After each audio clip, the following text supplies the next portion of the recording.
Call this meeting to order. This is the Tuesday, March 19th, 2019 meeting of the Village of Oxford Planning Commission, held regularly on the first and third Tuesdays of the month, if I'm not We mistaken. have 4 minutes yet.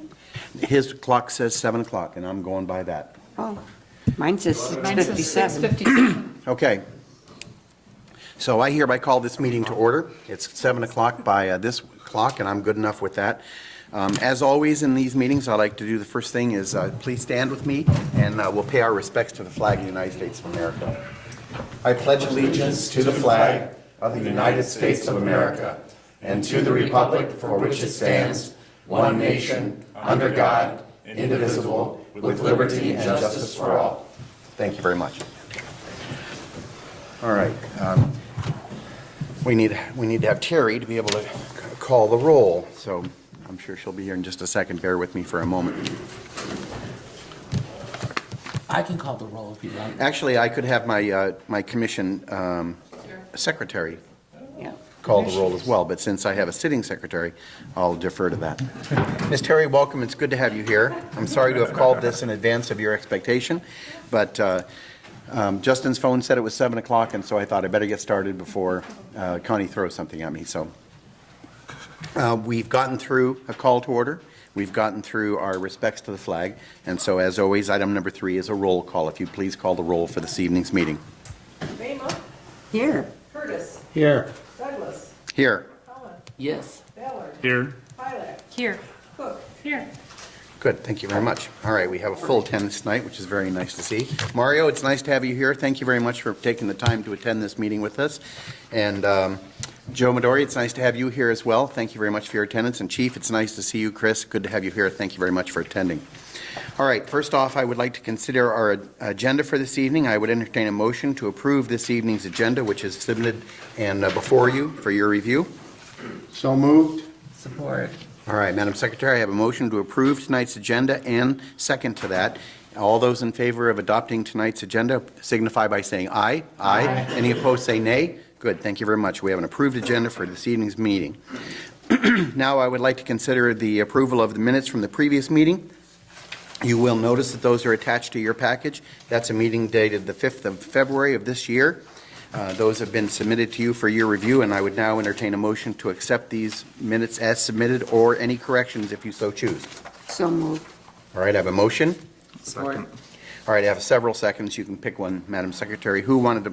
Mo, did you support that? You can let someone else do All right, that. Justin supported that, so let's go with that. I appreciate that. I like Justin being able to have an opportunity to say second. And so we have minutes before us. You've reviewed them, and I assume then they are correct. All those in favor of adopting that motion and approving the previous meeting's minutes signify by saying aye. Aye. Any opposed say nay. Good. All right, that item of business is done. We have approved minutes. All right, Madam Secretary, do we have any official correspondence other than what's in our package that needs to be approved and filed for this evening's minute? All right, good. Thank you very much. So no correspondence. We'll move on that.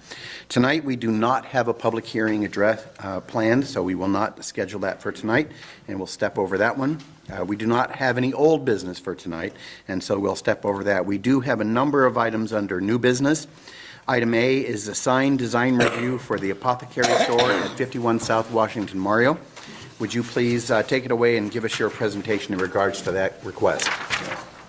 Good evening, everyone. We're here tonight to go through and consider the proposed sign for a new business in downtown, the Apothecary and Company, which will be located on 51 South Washington.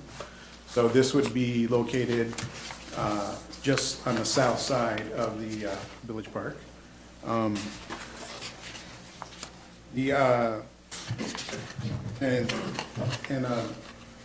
of the issues is just that within our downtown district, any illuminated signs, depending on the type of illuminated sign, need some level of approval. In this particular case, because it's lit with internal illumination rather than a downward directed, it does need to have just a sign review. So the applicant has presented and included in your packet is an image of the proposed sign. It would be what they typically call a channel cut sign, meaning the letters are cut out and would be standing on the facade of of the building, existing building, above the proposed unit. And as proposed, the total square footage would be 29.85 square feet. This is actually within the dimensional and locational requirements of the ordinance, which is 30 square foot as a maximum.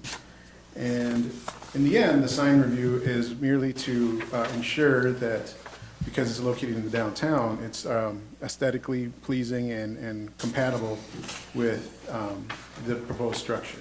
And the lighting wouldn't detract from the quality of the sign. In our opinion, the proposed sign is black and white. It is very attractive. It's not overly obtrusive.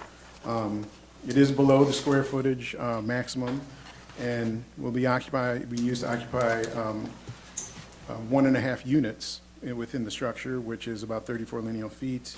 And so it's also appropriate in scale to the building and to the unit, and it's similar to the others.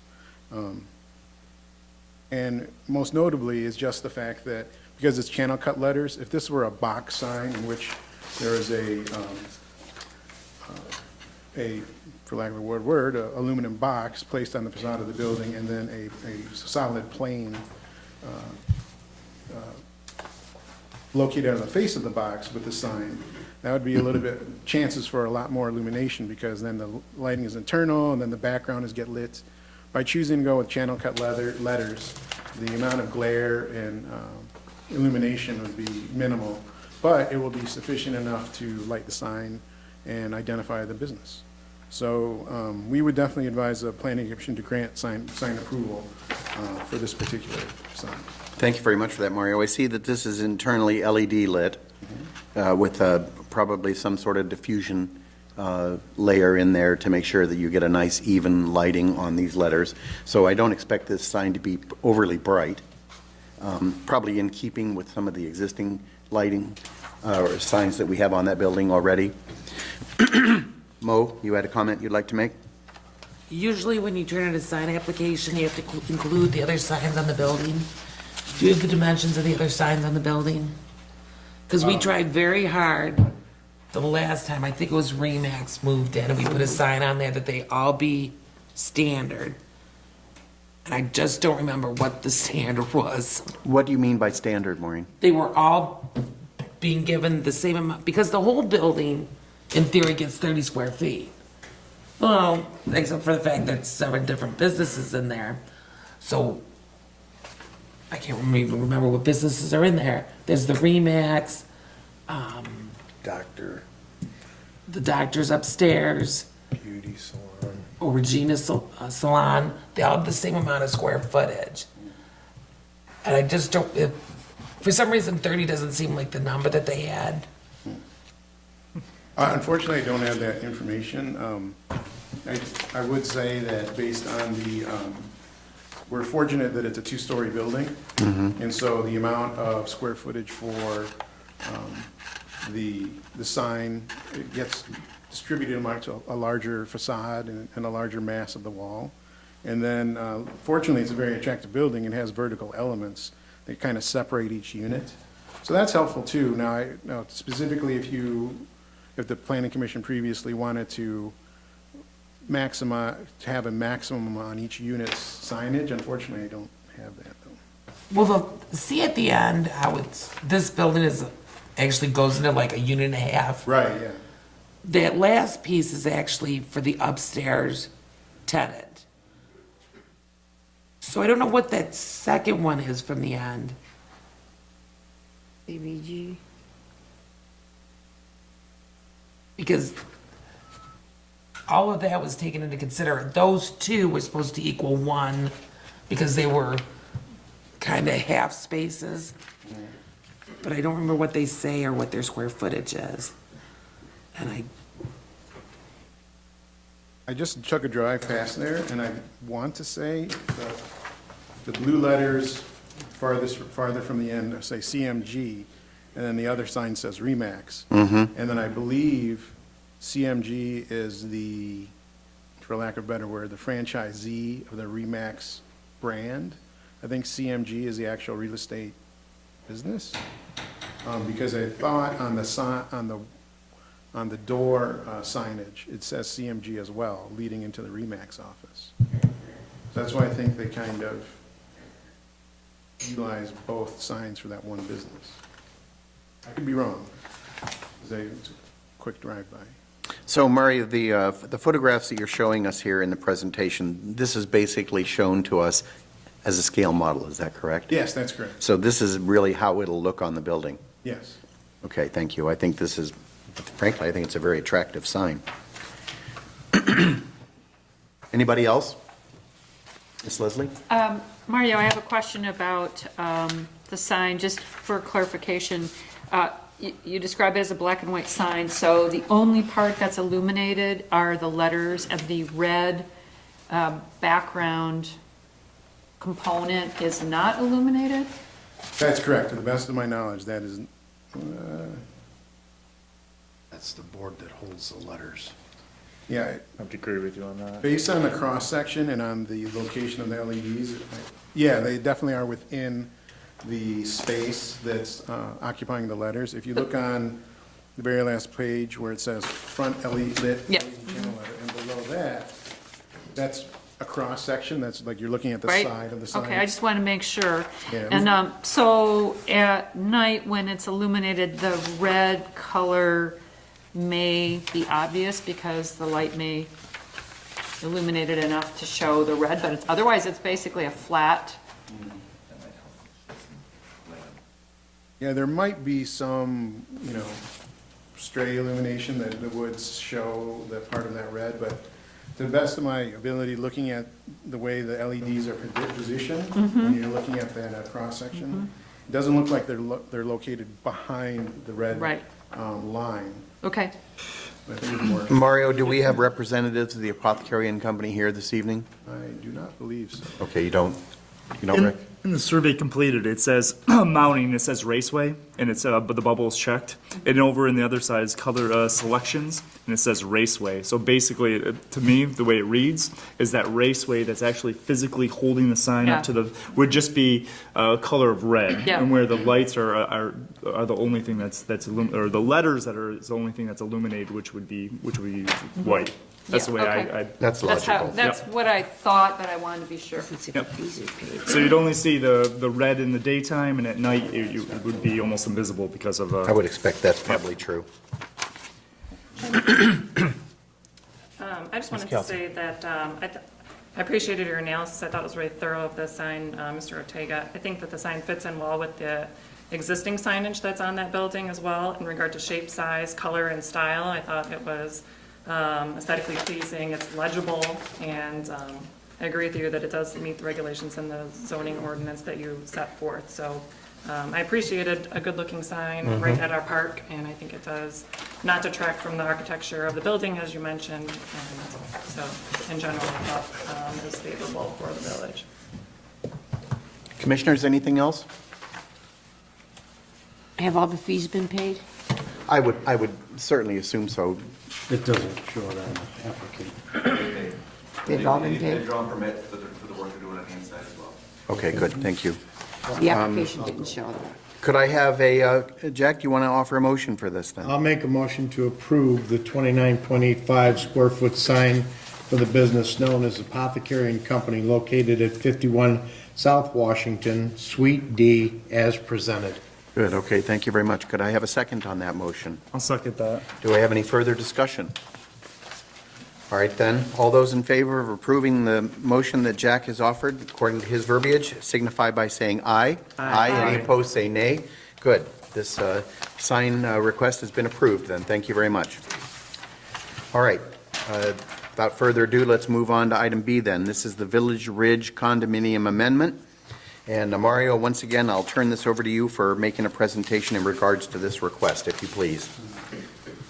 What we have before us tonight is a proposal to construct additional buildings within the existing Village Ridge condominium development. So Village Ridge is located over on West Burdick on the east side of West Street. The site is zoned RM. With regards to the current conditions, there are currently 4 attached townhome buildings within Village Ridge, and each of those buildings has 3 units within each building. So there's a total of 12 existing attached single-family residences. And there are also, so 2 of those buildings are located right at the corner of Burdick and West. 2 of those buildings are located on the east side of the property. And then within the interior of the property is a dedicated open space. It's approximately 1.5 acres in size. So the applicant would like to propose the construction of 3 more buildings. The first, it would be proposing to construct 2 residential attached buildings. These would be building number 4, building number 5 on the site plan before you. And each building would have 2 bedrooms. And they would be located between Jordan Way and Condo Lane. So basically that piece of property that is surrounded on all sides by a road. And then they are also proposing to construct another building that would be comprised of 3 2-bedroom units located on the west side of Jordan Way. So with the addition of 7 new 2-bedroom units, the site in the end would have a total of 19 residential units when completed.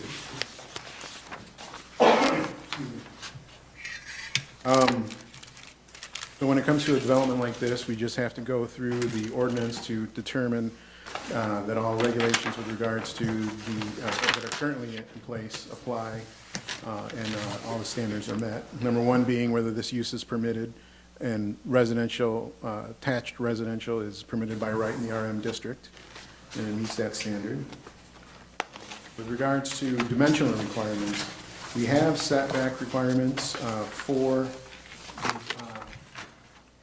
residential buildings, multifamily buildings. They are 25, you need a 25-foot front yard requirement, a 10-foot side yard, and a 30-foot rear yard requirement. And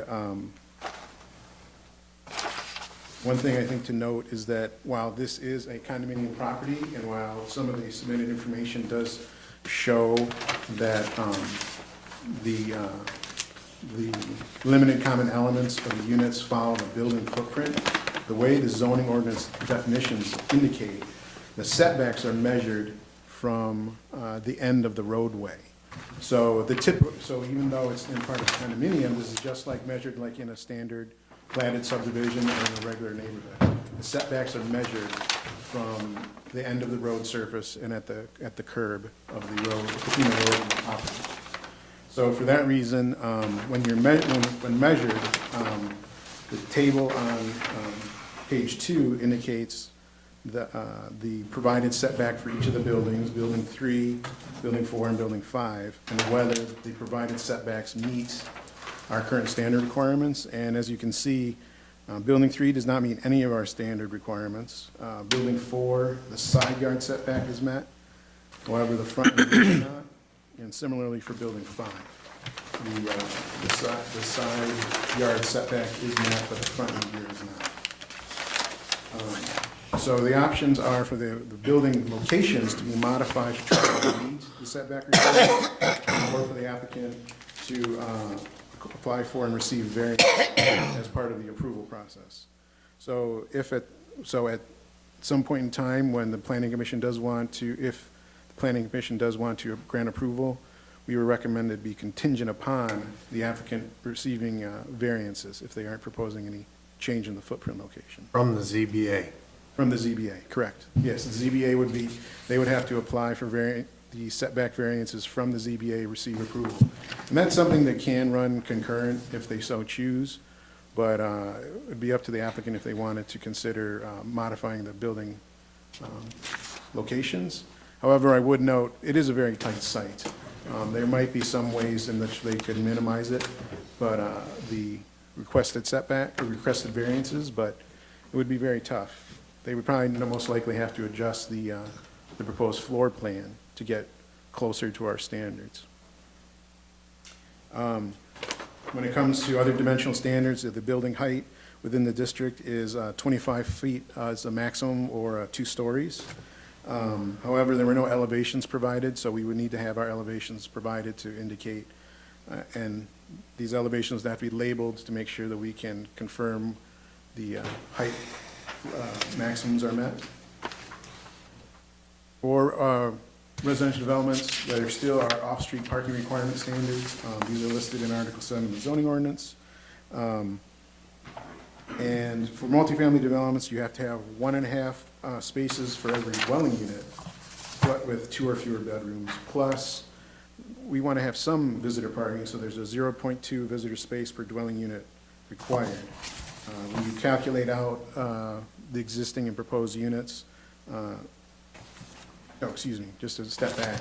It does appear that the proposed new units would have a 2-car garage, so therefore meeting some of those standards for off-site setback, meeting some of those standards for off-street parking. However, when you calculate out the number of spaces they need to provide for visitors, it comes out to 4, based on this standard. However, one of the things we wanted to point out is that visit the site and looking at the aerial photos, there are some asphalt paving areas located along Conda Lane. However, it appears they're already utilized by the condominium located on the east side of Conda Lane. That's the existing units are called the West Burdick Condominium Association, so it looks like they're utilizing them for their either their personal parking spaces or their visitor parking spaces. So we would need additional information from the applicant. Number one, confirmation that the attached garages are 2-car garages, label and providing measurements for the existing or potential parking areas that exist, and confirmation as to whether the existing parking is being shared by the other development, and if so, if there's some type of parking sharing agreement, or whether, so that way they can make sure that the 4 spaces dedicated for the Village Ridge condominium are provided without compromising any kind of sharing agreement with the adjacent property. Ari, I have a question, if I can interrupt you. Yeah, absolutely.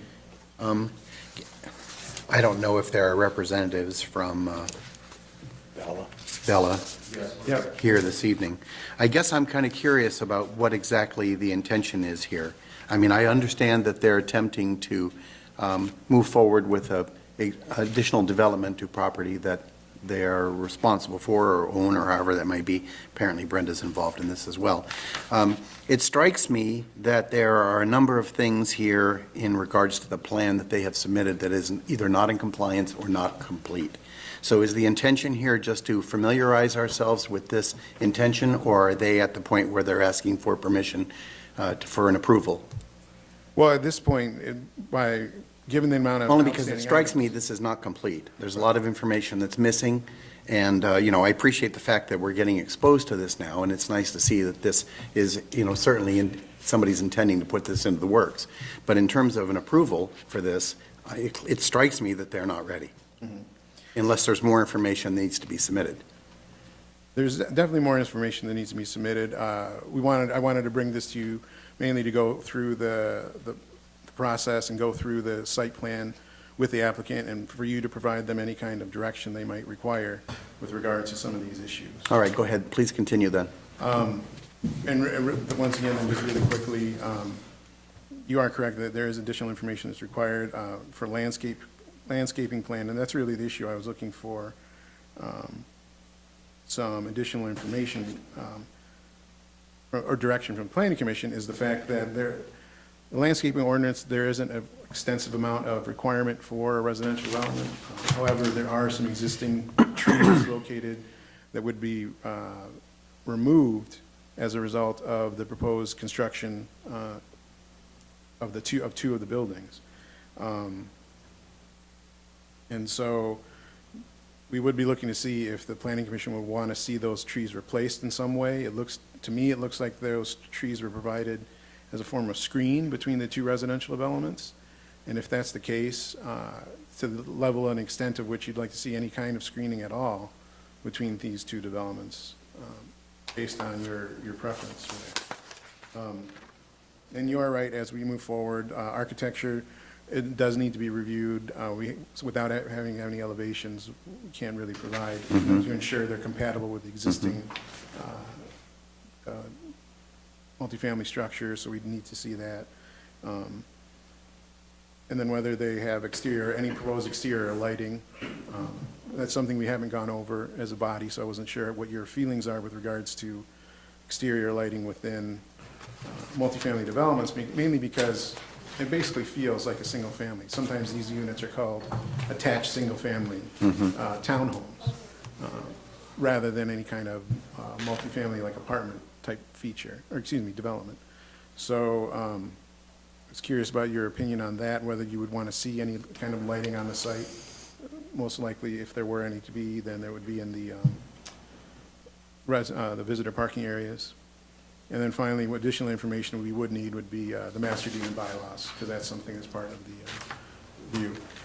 And finally, so we would recommend that the applicant provide additional information before receiving final approval.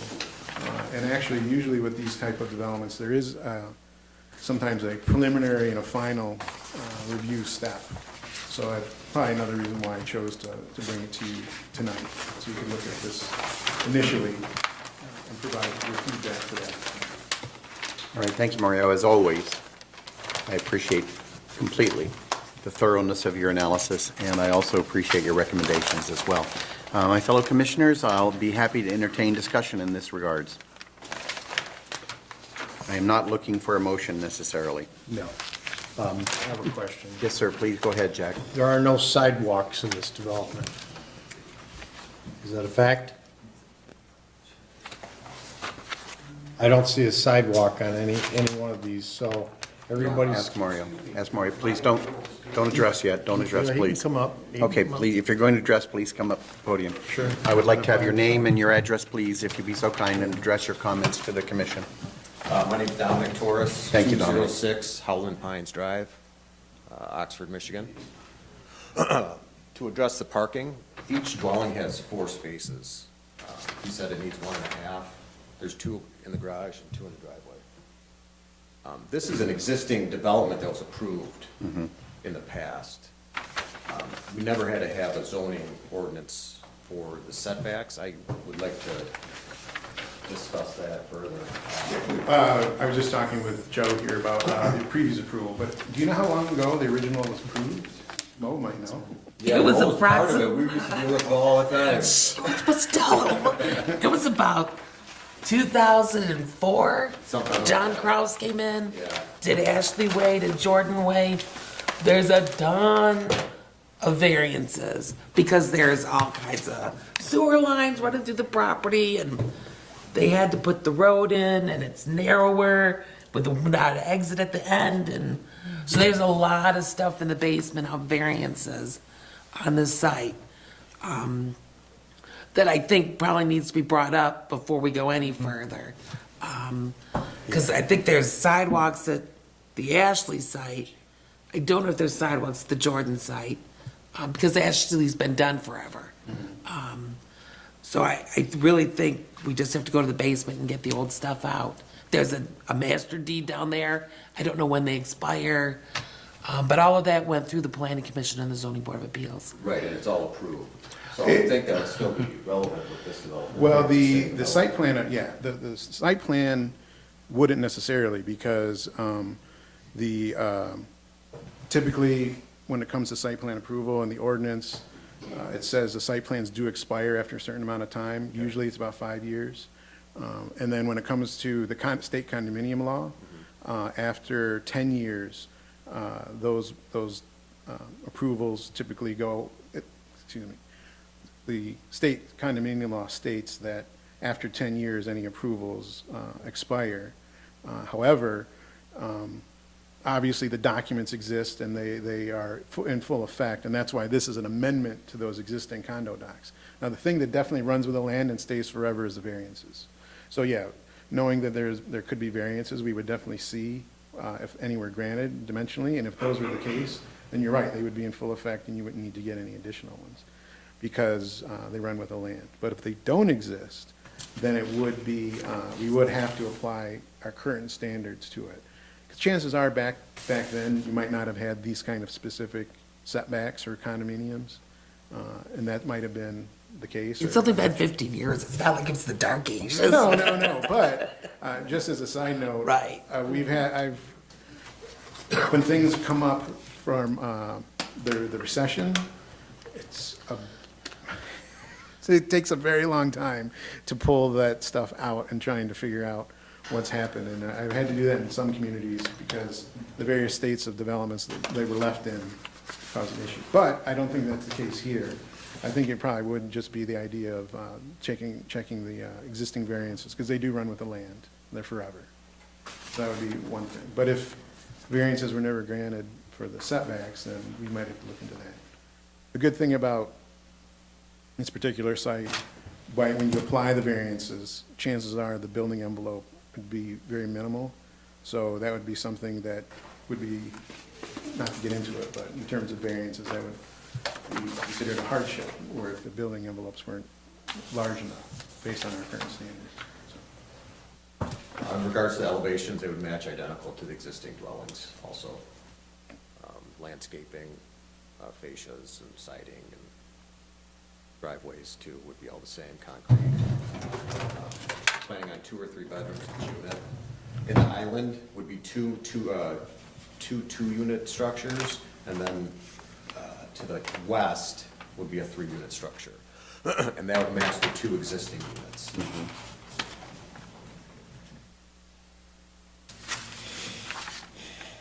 Commissioners? Where to start? Go ahead, give it a shot. Maureen? I think we just need to set this aside until they get to the basement and to pull that documentation. Because it's gonna let Joe and Mario know what they really need and what we've already got. I'm sure you're gonna need some things. I'm sure you're not gonna need some other things because it's in the basement. Right. And until we pull those documents, it seems silly to push them one way when they really have to go the other. Thank you. I'm asking about sidewalks, setbacks. You've already had these discussions years ago. We've Correct. talked about them, you worked on them. Yeah. And now we're going over them again and we're going, wait a minute, what was the rationale then? Why wouldn't it be now? So I withdraw my questions till we see what was presented Everything was before. approved in the past. Well, No, I understand you yeah. pull it out. And I'm looking at this like this is, something brand new tonight.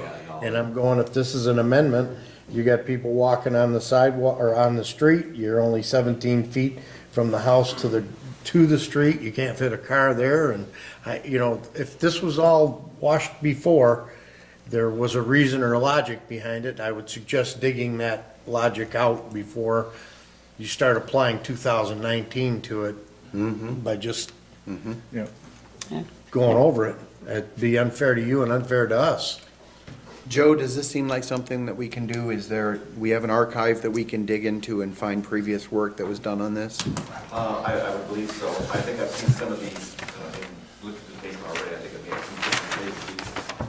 It's a brown banker box. It says Village Ridge condominiums on the side in red ink. At least get it kicked off. There was a question when he first came to me, whether the sunset clause and the Conowak was gonna support them. We did a lab review starting last fall. It looked like they were gonna be fine moving forward. Same developer before. So there's still a question whether was the old site plan still relevant? Or has it expired? Well, it's basically after 15 years, we have to give it as expired. But yet, then there's other things to consider. Yeah. that may Understand. answer I wanna some be- questions going forward. I want to be fair, I don't want to start nitpicking this thing and find No. 20 things that somebody else found rationale to prove it right, and I don't think it'd be fair to you or us, so. So, it wasn't coming tonight, I don't think, for full site plan approval. Preliminary is just, hey, here's what we think. What I think is we need to pull those other documents out, look at them and find the rationale for. I wasn't aware of any variances till tonight. All I knew was it was an old site plan, it was a new And site plan, I- delved into it on the. I thought they wanted to come in and shoehorn a couple of new condo sites in there, and that's what I looked at, and, Yeah. okay. All right, so Mario, I like all of your recommendations in your report. I think that they're reasonable. At the very least, and in conjunction with the information that we're able to glean from the previous work that's been done on this property. You know, Leslie, please. I just want to add that when you do come back, I think you should provide elevations. If you're going to construct as existing, you should be able to provide some kind of elevation to file with your paperwork. I think we need to see that. There should be the old plans there, built, as-built and stuff. Correct. And that would be acceptable if that's what you're planning to do. Sure. Do we need to take any other action on this? We I mean, I should guess set the it only aside. outstanding issue that might be beneficial to the applicant is if they need to know what the deal would do with landscaping, like if you're gonna want to see any kind of landscaping. Well, like I said, you know, personally, Mario, I made it clear that I'm in favor of all of your recommendations on this report, and so I think that provides good guidance to the developers in terms of the kind of things that they should prepare to, you know, at least address in their, as they continue to work with us on this. And what we can do is look at the, maybe go see the minutes from the past and see if there was an intent to put screening, or if that was just an intent to put some Exactly. trees there as placeholders that would eventually be removed. Sure. When the buildings are being built. That was my next question and comment was, if we required, if this commission required screening, was it completed or not? And I believe everything. those were actually up prior to this development. And I think maybe the existing, when I say existing, there's the 3 buildings that are there, part of this development, then the original development. And I believe those were up even before the second phase, where I'm saying this is the third, the first, where they're parking right now. Yeah, and what I just want to make clear again is if somebody in there said, hey, we're gonna build these 3 and we're gonna do this, and if that was agreed upon then, let's make sure we live up to that to get this in. The buildings, Yeah. right, we were hit with the recession too. and Oh, We're looking to get it done, we've been sitting Understand. on it, paying taxes on it. Yep. And this will, you're gonna have Oh, yeah. 3, 4, 5, 6, 7 more residential dwellings here. It's beneficial to the village. And they're not rentals, they're condominiums to be sold. All right, Mario, do you need anything else? Motion to postpone. All right, I'd certainly entertain a motion to postpone this. Do we need I one? asked because it's preliminary, I don't think you do. I'll move to set this aside. Support. All right, Madam Secretary, I have a motion to set this aside for now until the developer can come back with a more complete set of information. I have a motion for that. And And you second? want to include them pulling it out of the basement? Yes, I think that's very reasonable. And Joe, if that's not too, sure, I appreciate it. We'll just get in touch with you for the. Do I have a second on that motion? Did I hear a second? All right, most important. So all those in favor of set aside signify by saying aye. Aye. Any opposed, say nay. Good. Gentlemen, thank you very much. Thank you. I really appreciate your coming in and speaking with us tonight. We look forward to seeing what you guys can do with this development. All right, Mario. That item being finished now, let's go ahead and talk about item 3 on the agenda, which is the recreational marijuana discussion. As you make your introduction to this for us, Mario, I would particularly like to know exactly how, if you, I know that we've started this before, back when Chris was supporting us, and so I don't know how much of the information that he had originally gathered for us at that time. If we could just very quickly touch upon maybe the timeline, if you have that information, just to refresh some of the newer members on our commission. And then explicitly, I would like to understand how it is that we're here now discussing this, when in the past that was halted. Are you able to do that? Oh, absolutely. Excellent, thank you very much. Please. Because in my capacity in multiple communities, this is not something that you're facing alone. I can understand. Every municipality is having to deal with this, ever since the beginning of this. And they've all dealt with it in different ways, because, you know, they've all approached it from different ways, and they all understand some of the underlying motivations. But basically, this is before you tonight, because as I was directed, the council wanted to consider this item again, and they looked to the planning commission for some initial response. So what I have in front of you, I apologize for the lateness of it, but it's really just an outline of my memo. It's just an outline of just briefly going over and introducing everyone to this topic, and then outlaying for you some initial first steps that could be taken if you so choose. So basically, I'd first just go over a brief history, and I also note that Joe indicated that Mr. Davis has also applied some very detailed information from the legal standpoint. So his information is very valuable, and it's going to be very valuable moving forward. However, mine's a little bit more of, well, I'm not, so it's just my experience with dealing with creating regulations, or not creating regulations in municipalities and various statutes. So basically, there's also... So Mario, I just want to be clear on this, if you don't mind, and Joe, I appreciate your being here tonight to be able to help me with this. I know that I have spoken with Joe Frost about this on a couple of occasions in the past, and recently. And so it is my understanding that the council has instructed the village manager, and correct me if I'm wrong, to ask us as a commission, a planning commission, to consider addressing this in some respect to then advise council on what we believe is the correct direction for this village to take.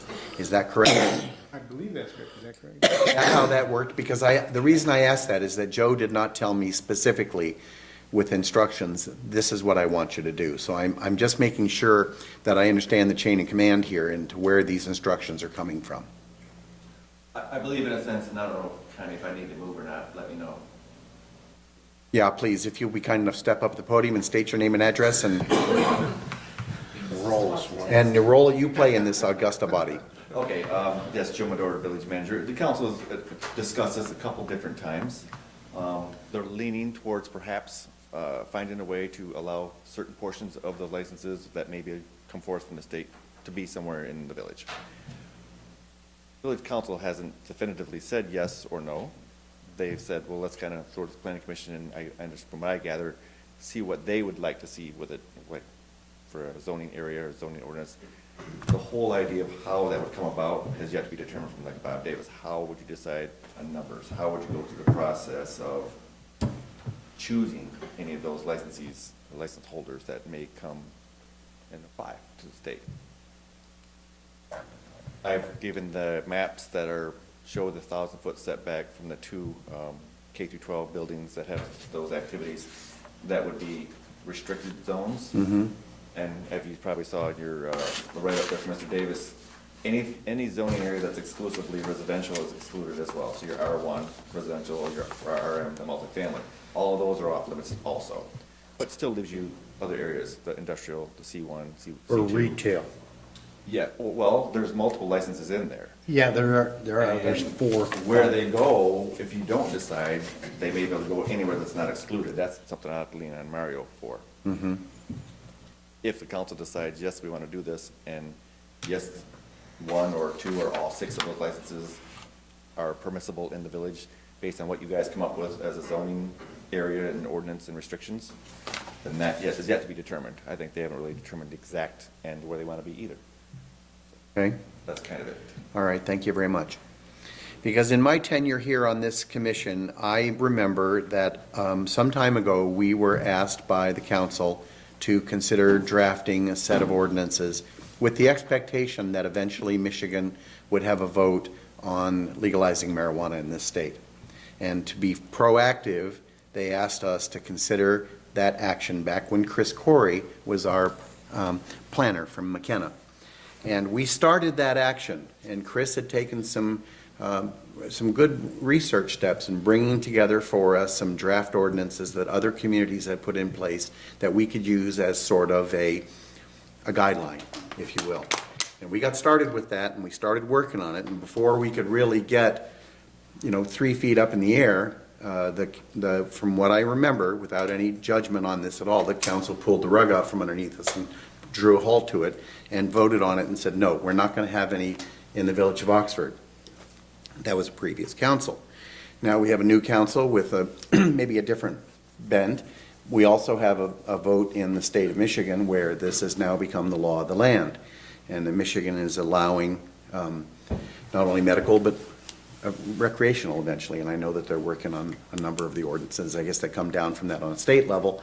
But now, because the Village of Oxford seems to have voted dramatically in favor of this, we are voting to address this in some way, shape, or form. And so I think that's probably why we're here, discussing this now. So with that said, Mario, please continue. So forgive me if some of this is going to sound repetitive, because I did not know that you had considered going through the ordinance before, but to bring everybody up to speed, at least on the general ideas and laying out, that's why I presented it in this way.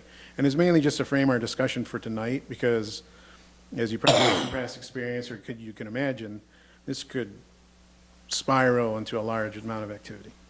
But basically what the issue is that a while ago, the state passed the first law, which was the Michigan Medical Marijuana Act. It was intended to allow for the utilization of marijuana for people for medical reasons.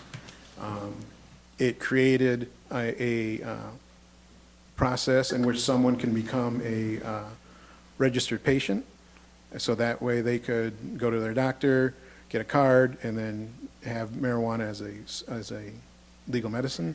And also created certified caregivers, which were people that if a medical patient was not capable of growing their own marijuana and utilizing it, the certified caregiver could provide it for them. And it created some taxation, not taxation. It basically did some other regulatory issues, but from a zoning standpoint, it did nothing. We were in the dark with regards to whether we could or couldn't regulate it as a use, where it could or couldn't go. So every municipality took a completely different point. Some municipalities tried to ban it completely. Some municipalities tried to regulate it as a special use. Some just didn't deal with it at all. Then, after a certain amount of time, the state passed another law, the Michigan Medical Facilities Licensing Act. This one was intended to address the creation of specific facilities from a commercial standpoint that would provide for location, for lack of a better word, the infrastructure, the commercial infrastructure for this business. It created 6 types of uses that would be regulated. It was a grower, a processor, a transporter, lab testing, and a provisioning center. So forgive me, I believe there's 5. No, there's 6. And then there's- Compliance facility. Oh, yeah, compliant, the other one, yeah, the testing facility. So those were created by the state statute, and as part of that, they set up various approval processes for those facilities, and they granted municipalities certain rights with regards to zoning and location. And then finally, the latest law that was just voted on by the public in the last election was the Marijuana Regulation and Michigan Regulation and Taxation of Marijuana Act. And this basically allows for what that was termed as the recreational use of marijuana.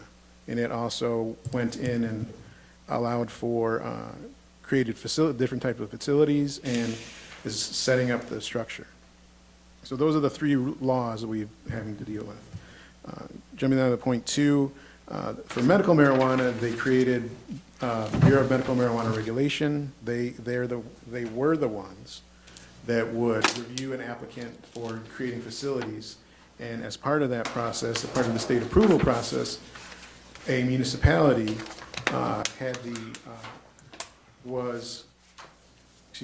part of the statute stated that if a municipality allows for facilities within their boundaries, then the applicant could proceed with their application. But they had to make sure that the local municipality chose to and opted in to allowing for medical marijuana facilities within their boundaries. So that meant that municipalities, if they chose to, they didn't have to opt in. They could just do, through no action, the result would be that when an applicant said, I'm going to come in, here's my application, they go through their background checks, and then they say, oh, where are you going to go? Oh, Village of Oxford. They call up Oxford and say, no, we don't allow them, then their application's done. Marijuana facilities. And so as you, for point 3, thank you for providing me some background. It looks like the village did consider it. We went through some ordinance creation issue, consideration, but in the end, the current village policy is, there are no medical marijuana facilities allowed within the boundaries of the village. To the best of my knowledge, that is the current statute, current village policy. So, what ends today? So when it comes to marijuana facilities in the village, and I experience this in other communities, and it's experienced here probably sometimes on a day-to-day basis, where interested parties call and ask, can I do this, can I do that? Can I open up a dispensary? Can I open up a grow facility? Can I go do this? For medical marijuana facilities, it's easy to say, the village is not opted in, you cannot. And that is backed up by state law, because it specifically says the village would have to opt in before to allow them. However, that was under MMFLA. Now, with the recreational marijuana law, the issue is when someone wishes to open a facility,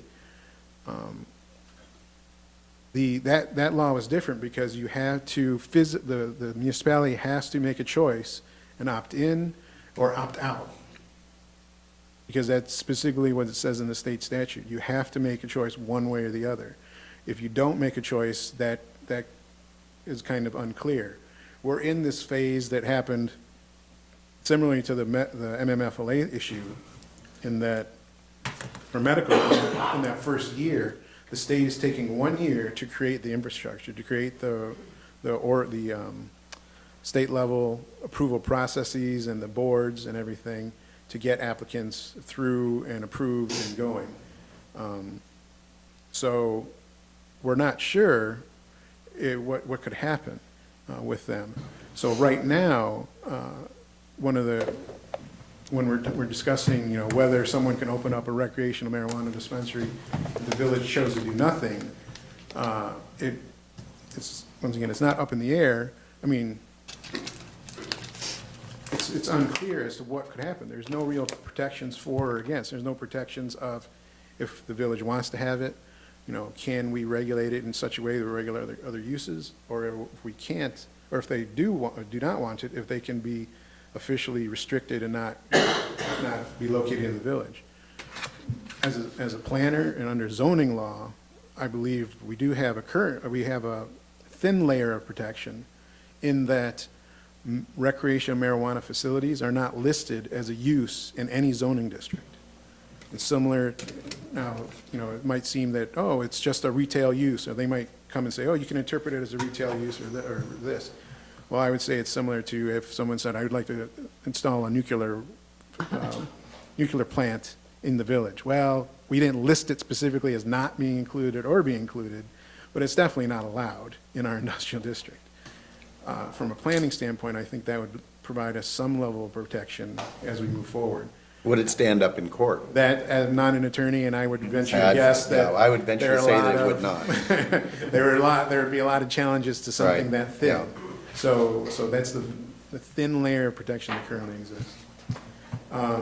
So when it comes to the recreational marijuana process, my personal opinion is that I think it's going to be similar to the medical marijuana process, in that we don't know what the state's going to do, because the Bureau of Medical Marijuana Regulations literally every month would change how something could or could not be done when it came to medical marijuana. For example, there was a study done that implied that there's going to be a shortage of medical marijuana because of the lack of licenses being provided to growers.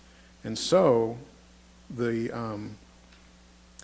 Bureau just said a certified caregiver who, under the first statute, medical marijuana law, a certified caregiver can grow 6 plants for themselves. Then they can have 5 patients under their care and grow 6 plants for each of those patients. So a certified caregiver can grow 72 plants within their home or on their property for medical marijuana. The Bureau said, well, you're a certified caregiver, technically, you're only supposed to provide marijuana to your patients, but we'll let you sell your extra marijuana to dispensaries because there's gonna be a shortage. They just decided this as in 1 month. Another month, and forgive me, I'm not sure if this officially became policy, but there was another issue with regards to the lack of dispensaries and the lack of medical marijuana being available to patients. So they enacted a policy that said provisioning centers, I believe it was provisioning centers, could allow someone to carry up to 2.5 ounces, up to a certain amount of money, and basically be Uber for marijuana and take the marijuana to the patients. So that opens up, from a law enforcement standpoint, a lot of the police chiefs I've spoke to were very concerned about that, because you're gonna have people driving around with these things and with large amount of cash, large amount of medicine, and then they wouldn't, but there was unclear under the Bureau policy whether they had to obtain a license as a transporter, because a transporter is an entity that gets licensed. However, it wasn't clear, all right, does this person have to be a licensed transporter, or can they just be, instead of Uber or Uber Eats, they're Uber for medicine, as it were. So the issue is that we're not sure, when it comes to recreation, what the state will do next. Because, for example, some of the discussions being held are that, all right, you have recreational marijuana facilities that want to go through a process. Going through this year-long, well, I guess it's been, no, a year, it started in January of 2018 is when they first accepted applications for medical marijuana facilities. Since that time, there's a perception that the amount of facilities licensed is low.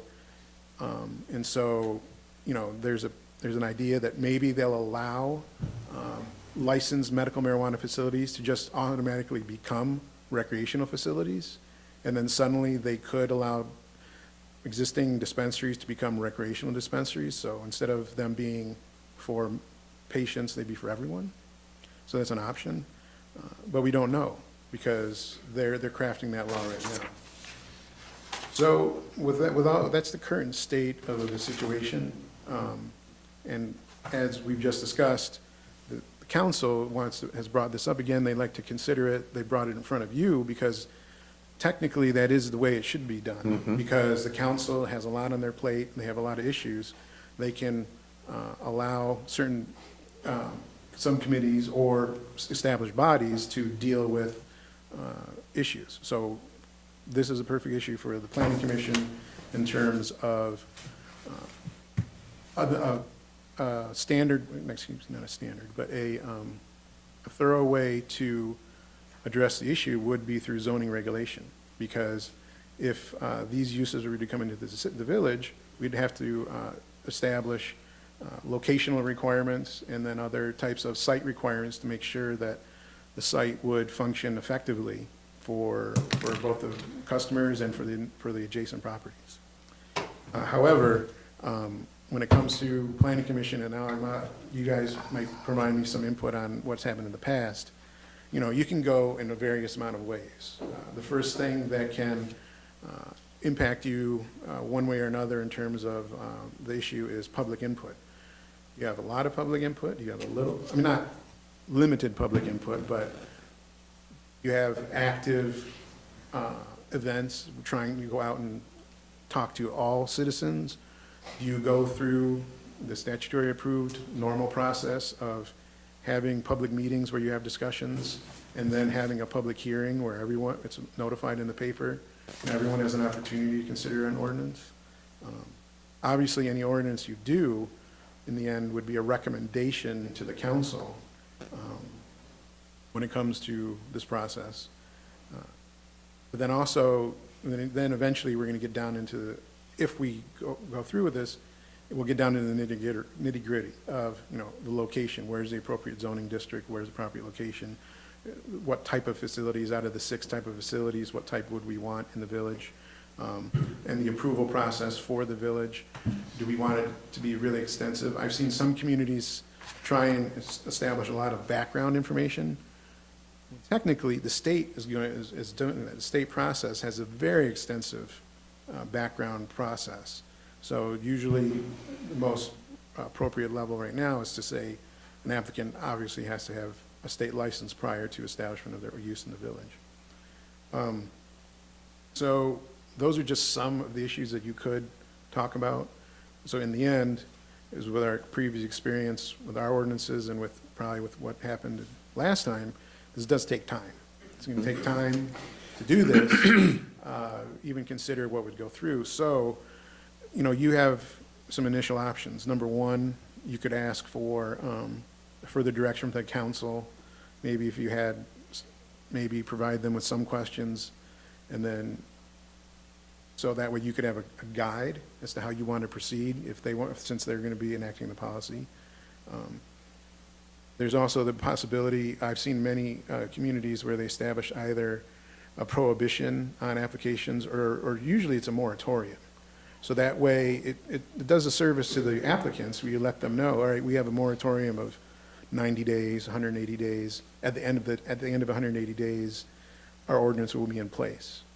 Obviously, excuse me, well, you guys couldn't establish a moratorium. It'd be something that the council would have to consider. But in the meantime, if there was no moratorium or it was no prohibition, then we would just have that thin layer of protection that we currently have. Because if for some reason, because I'm not sure if in the statute it's required that they have to wait 1 year to receive applications, or I don't know if the state could turn around and say they're going to start accepting recreation applications sooner. That would be a question for the attorney. That's one issue that could happen. And if you did not have a moratorium or a prohibition in place, if that was the case of the statute, you'd be open to, once again, just using that thin layer of protection for, and you know, I keep using this word as protection simply because a large number of municipalities have decided that while, yes, their voting public generally voted for it, generally in favor, they find that when people finally realize, when someone finds out that, oh, well, it could open up next door, then for some reason, then they think it's a little bit more of a distasteful use. But, you know, you still have to balance the idea that this is a use permitted by law. The medical marijuana was established a long time ago, and because people do feel that it does provide patients with benefits in certain cases. So, you know, that's definitely, in some cases, is seen as a viable medicine. So you as a community have to go through and choose that. In the end, I'm just talking probably longer than I wanted to. That's but, quite all right. The one thing I would think before you would be, questions would be, number one, what kind of guidance you would want to have moving forward? Like whether you want specific council guidance or if you feel like you have enough that you don't want to move forward on your own. Or, and then number two, what you want to deal with in terms of your timeline. You want to request a moratorium, or if you feel, no, we can handle this and that sort of thing. So I will answer any questions. Joe, right now, the village policy is that we will have no type of marijuana facility within the village limits. Is that correct? If you'd be so kind, once again. I've never heard that. I wasn't privy to those pasts. Okay. I was wondering how Chris Corey started working on this before it even was approved. I guess, like you said, being proactive, a little Exactly, forethought that it may. exactly. I hadn't heard that till tonight. At the time, it was viewed that the governor at the time was leaning towards pro marijuana, whether it be medical or recreational. But at the time, he was viewed as leaning towards, and there was a good chance that coming sometime in the future that we would be faced with this, and so consequently, they tasked us with coming up with a draft set of ordinances that we would be prepared to put in place should we need to. Yep, I was not aware of Okay, that. but all I know, and again, I don't attend council meetings on a regular basis, so I don't know exactly how it happened. All I know is that that was shut down. They declared a vote on it, and it was shut down, and they said no marijuana facilities in the village of Oxford. Mo, maybe you, I know you were there, you could, Yeah, that's not what happened. okay, thank you. It was during the first medical marijuana, they let it go so that you had to either approve it or it was automatically not approved. That was the second. The village did nothing, so it was automatically Okay, disapproved. okay, all right, This is now a whole new ballgame. That's all Okay. garbage. okay. When it went to the voters in November, CJ, maybe you remember the exact numbers, it won in the village precinct by, I believe, about 20 votes. Oh, about 300, it was 900 some to 600. Oh, I thought it was to I 800 thought it was something. pretty resounding. 906, Okay. 680. Yeah, I seem to Okay. remember that it was a pretty resounding margin, I thought, 300. yeah. Of how many votes? You know, it was 10%, you know, or more. Have you received any requests from any entity trying to inquire about the ability to set up a facility of any one of these 6 types of licenses? Not recently. Here in the Right village, after the ever? election- Right after the election, we got a few calls, and I just, at that point, said the council hadn't taken it up yet. It was gonna be considered, legal counsel hadn't delved into it yet. Bob Davis, legal counsel, has proposed a couple times to council to enact a prohibition ordinance, just if nothing else, to keep the door locked while they work on it, so nothing can, if the state rolls out licenses in May 1st or June 1st, which we don't think they will, but we don't know where they're at, what stage they're at, that something doesn't get by and get out there, then you can't push back on, because you only have maybe some pushback on the zone. Sure, I understand. Jack? Has the village council directed anybody to work on the ordinance for this? Because I'm gonna tell you what happened. The township board in Oxford elected to opt out. They voted 5-2 to opt out on having any type of facility. And what that gives the township is the opportunity to come back in after the state has refined its laws of distribution, retail establishments and such. Giving it to the planning commission, you're kind of putting the cart in front of the horse by stating, okay, what do we want in establishing transporters, this, and this, when the village council can say, let's opt in or out first, I believe has to happen. Well, actually, Jack, if they opted in, We would be doing it. then there would, at that point in time, there would be no regulation. So then all applicant would say is, I'm coming. I'm coming, and as long as I have my state license, I can do that. And it's different now because the state, they're doing, before they thought you had to get everything. Now they're doing this 2-step process. First, they're doing a background check where someone can get pre-approved, for lack of a better word. Then they can go pick a place, shop around, and then come back and do their final step, which is specific to the site. All they could do is they could say, oh, well, Oxford lets anybody in. They don't have any regulations, so I'm gonna go into Oxford. So has village council opted in or out? Well, when it, Not taking a position, right? I mean, they've had discussion, somewhat. I like to, as, from a person who sits in this exact spot with the council meeting, this exact spot. The council is definitely interested in the planning commission looking at the 6 different types of licenses and determining, transportation. Do we want to allow that? And where do we want to allow that? That's what I get from the village. They want us to say, we don't want transportation, or we do want transportation. We want transportation in the C1 district, or the I1 district, or wherever. That's what I'm getting from the village council, and there's another council member present in the room if you'd like to ask them. Isn't it possible to get a little bit clearer direction from the village council so Yes, we know yes, it what is. we're? And we can invite Joe Frost to come and speak at our next meeting and give us, right from the horse's mouth, exactly what he and/or the council would like us to do.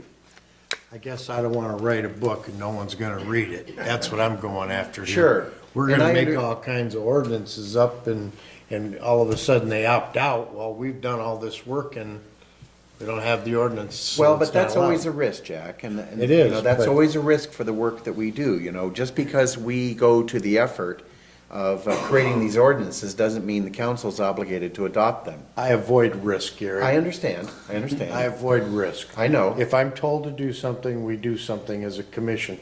As an elected official, we make decisions to tell those commissions what to do. So the township board said, we are opting out. That took all the work off the planning commission.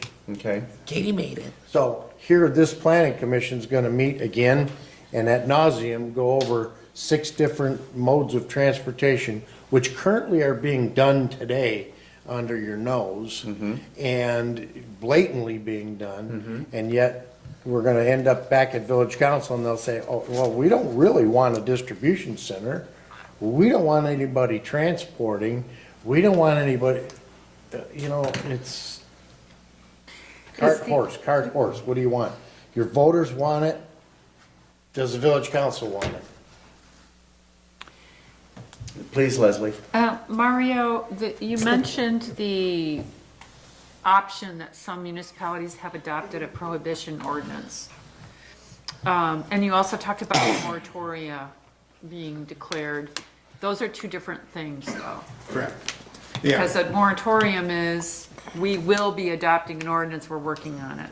And the prohibition is, Right. And it all depends on how it's phrased. You could have a moratorium that says, at this time, the village is not accepting any applications or consideration of any type of marijuana facility for X number of days. And then that's it, you could say, that's all you're saying. You're not saying that at the end of it, you're going to open it up for applications. You're just gonna say, we're just not receiving any applications. And then the prohibition would say, we're just not receiving any applications. And in that point, if they went through with the whole point of having a prohibition with no date, I'd say you might as well just opt out officially, because you don't know what's going to happen. Because that is a stance that other municipalities have done, is they say, all right, we're going to opt out officially, but then at any point in time in the future, they could opt in. right. So that's the lack of a better word, the prohibition. When you do the Then the- moratorium, I'm sorry. So, no, yeah, exactly. Go ahead, Joe. Moratoriums are typically a temporary thing, and you're supposed to actively be working towards the end. When the first medical marijuana thing came out, you couldn't ban it, but you could say, we're gonna put a moratorium in place for 6 months or a year while we work towards finding a way to regulate it or whatever. But you couldn't just use it as a prohibition. The prohibition does just what it says. It says, we're done here. Maureen? Katie made the motion. Dave, tell me if I'm wrong. She wanted to send it to the planning commission for us to look at the 6 items, hold public hearings, maybe a town hall, get public say. comment on it, Start the process. and get the process going. A review and recommendation, yes. I'm Dave Bailey. Serve on the village council. Thank you, Dave. I do not recall that the village voted to require the planning commission to do anything specific. I don't believe they outlined what would be an acceptable response, what would be an unacceptable response. I don't recall any of that. I can tell you what I would likely respond. I can't imagine myself complaining either that the planning commission did too much, more than the council expected. I can't imagine that I would say the planning commission didn't do enough, didn't do what I myself expected. I believe that I and probably other members of council would be thankful for anything that might come out of this meeting. I have no expectations, but I will be thankful for whatever comes out of this meeting or does not come out of this meeting. Thank you, Dave. Thanks, Dave. I thought when I was at the council meeting, it was asked that the planning commission hold a town hall meeting to see what the public wants to do. But in the meantime, shouldn't we recommend to them to opt out so that they can opt in later on? According to what Mario has said, and from what I heard, that seems like a reasonable alternative. And Mario said that there are a number of options for us to consider right now, and I believe that opting out is one of them, because apparently you can opt out and opt in later, or you could ask for a moratorium on this of a set length of time during which you would attempt to try to draft some ordinances that might be acceptable to the village council. I guess my only concern about that, Mario, is that I feel like we're shooting at a moving target if indeed we take aim at this.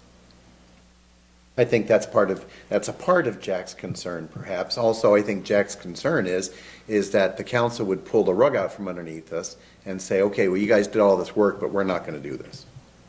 And so I think that it would be nice if we had some, I don't know if you can really get the council to commit to this, but if we do take this action, because you're going to spend a lot of time on this for us. I'm going to depend upon you to bring us lots of examples, and we're going to talk about this a lot. And we're going to hold public forums, and we're going to have a town hall, and all of those things, because, I don't think necessarily that I'm 100% comfortable doing this action based just on the vote of the village alone.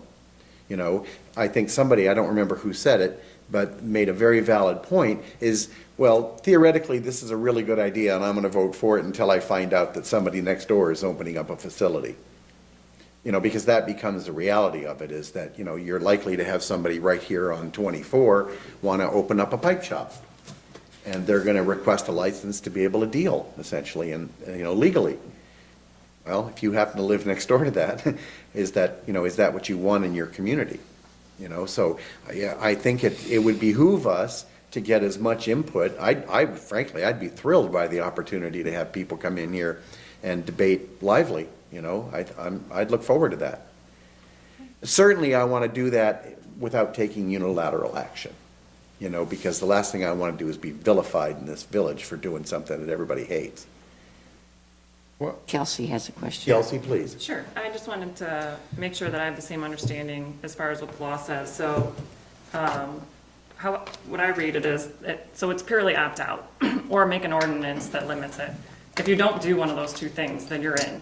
So essentially, while we're waiting for council to decide and have public hearings to figure out what's going on, we're in. And so, if an application is submitted and the applicant, is from the state and they meet the qualifications of the state, which I think are, So many feet away. yes, certain rules, as long as it doesn't conflict with any ordinance that we have, which we don't have yet, and then it has the, 1,000 feet from the school issue, then they're gonna be approved. So, if we are waiting for council to make this decision, I guess, and I don't necessarily wanna try to lock council in one way or another, and I also don't wanna write a book that's not gonna be read, but at the same time, I think maybe what council's looking for is if they're not going to take any action with opting out, what would the ordinance look like in case we get an application, even if it's a year from now, that we have an ordinance to protect us, to give us, kind of the regulations that we're looking for in the village beyond just the minimal things that are in the state law.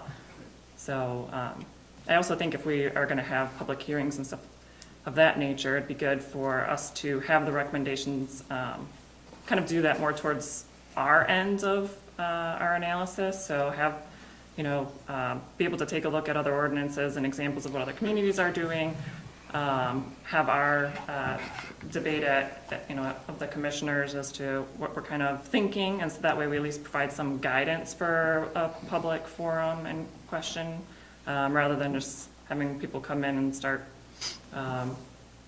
obviously they're welcome to say whatever they like, but to at least give a little structure to the public hearings is kind of what I would like to see. So those are just my comments. Well, one thing that we're going to eventually, that we're going to have to be clear with throughout our discussions of this is that there's the medical marijuana and recreational marijuana. For medical marijuana, if someone applies for medical marijuana, because the state law gives us basically the option of not doing anything, right now, no one can do anything medical marijuana-wise. They can't come in. Right, because we have to actively opt in to allow it. because we didn't do anything active, for the medical marijuana just cannot come in. For recreational marijuana, it's the either opt-in, and then they abide by whatever ordinances you have, which in theory could be none. I don't think anybody's ever done that, but in theory, someone could do that, or you actively opt out. Now, if you don't do one or the other, that's the question for the attorneys that I don't know. Like, I don't know if we don't do one or the other, does it automatically fall to, oh, you're automatically, I don't know that, it's a legal question. That's just how I was reading the statute, is that it's the opposite of the medical, so Yeah, when you. most likely. Yeah. But I don't want to get sued. No, that's fine. So Kelsey, with all that said, do you have a recommendation on how to move forward? I'm going to Well, put you right on the spot. I know you are. First meeting. Well, because I know that you'll have a considered opinion, and I know that you haven't had a long time to think about this, but, Right. you know, I think, you know, we have to decide even just right now whether or not we want to take action this evening in any regard. Because I don't think we're under pressure right exactly now to do anything at this very moment, but we could. Can I make a suggestion? Yes, well, I want to hear if Kelsey has something And- first. Hold on a second, Mo. Okay. Just a minute. Well, I guess my and I, obviously welcome what Commissioner Helmuth has to say, but I was thinking that we had a good initial discussion, introduction tonight, and then maybe at the next planning commission meeting, we hear from Joe Frost, just to give us, if he has any direction, and then at that point, we have our planner start providing us with materials to consider, depending on what we hear from Joe Frost as to, are they really on the fence? And I guess we wouldn't really know that from just him, but maybe at least his impression or the other council people's impression of what the direction that the village really wants to go in. Would you recommend that we have a moratorium in place for a designed period of time, or would you consider making a recommendation to council that they opt out for now while we take time to review this and come forward with a set of guidelines for them in the future? Because I would recommend the opting out now, just because it gives us greatest protection and making sure that the ordinance is what we want it to be, and that when we have applications, that they meet all of the, regulations that we'd like to see. I don't know if necessarily time is of the essence on that, because believe of so. the way that the state statute reads, so. But that could change tomorrow when somebody walks into Joe's office and demands satisfaction. Right. Maureen, I think one thing everybody seems to be saying is public input. say it again? Public input? Yes? We are never gonna hold a public hearing in here on this. Somebody needs to find a bigger room. Yeah, there's, Well, And I I mean, we think- could meet at the school. I mean, there's any number of places where we could meet, I'm sure that. And I would just like to say, I think one thing we could do is have the village manager start looking for a larger auditorium. So when we do decide to do one thing or the other, there's gonna be a public hearing, there's gonna be a town hall. We're gonna need more chairs. And that all takes time, notices in the paper. I'd like to see him get started on that. The high school, the middle school, Justin's yard. His barn. You don't have my hand up. Jill, I'm sorry, Leslie, what am I saying? Yeah, I just want to support what Commissioner Cook is saying. I think we really need to take two actions. One is to do something that, ensures the safety of the existing community and helps protect us from, any kind of unexpected assault on this process when we're not ready. And that seems to be the opt-out option. But only if we also conduct the public hearings and develop the ordinance that the community wants and expects, and let them see just how difficult this process could be. But let's turn that over to the community and provide the structure. I completely agree with that, but I think the two things need to be, considered together, not an either-or situation. Jack, you had your hand up next. Yeah, it just seems like, and this is not slighting the village council. Village council has given us this to do findings of fact, if you will. Right. Okay, put a map up. Show me where the 1,000 feet are between the schools, the daycares, those things. Show me what districts you could propose it in. It can't be an R1 to M all of that, where could it actually be? And it just seems like we're doing a finding of fact for them. Now, I took it at the township board level that you passed it here in the village, 900 to 600.